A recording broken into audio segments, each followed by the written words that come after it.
Вена – город, любимый музыкантами, поэтому неудивительно, что в этом прекрасном городе в течение 35 лет жил и создавал свои произведения Людвиг ван Бетховен.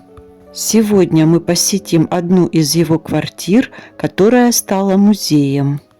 Бетховен, родившийся в Бонне, впервые приехал в Вену в 17 лет, чтобы учиться у Моцарта, но из-за болезни матери вынужден был вернуться домой. Второй раз он приехал в Вену, чтобы стать учеником Йозефа Гайдна. С тех пор он Вену не покидал до самой смерти. Маленькая квартирка композитора, всего 40 метров квадратных, которая находилась по адресу Пробусгассе 6, превратилась в большой дом-музей площадью 265 метров квадратных. Наполненность музея экспонатами гораздо выше, чем в доме-музее Моцарта. Здесь попытались осветить разные стороны жизни великого композитора.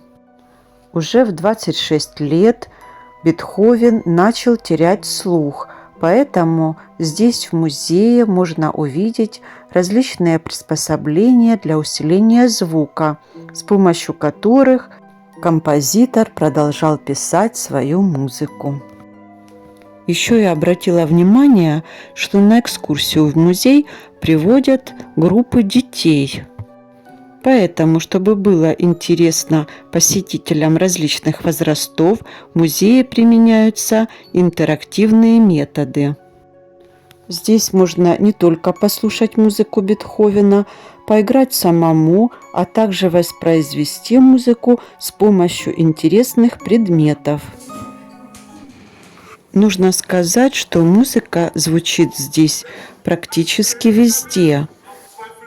Сейчас вы видите музыкальные картинки, а еще можно посмотреть и послушать отрывки из его единственной оперы «Фиделио». Еще эта квартира известна тем, что в возрасте 32 лет композитор написал письмо своим братьям, узнав, что надвигающуюся глухоту невозможно излечить. Письмо впоследствии назвали «Хайлигенштадтское завещание». В письме Бетховен также называет болезнь причиной своего дурного характера. Композитор, как утверждают, был весьма своенравен и даже иногда в плохом настроении бросался куриными яйцами.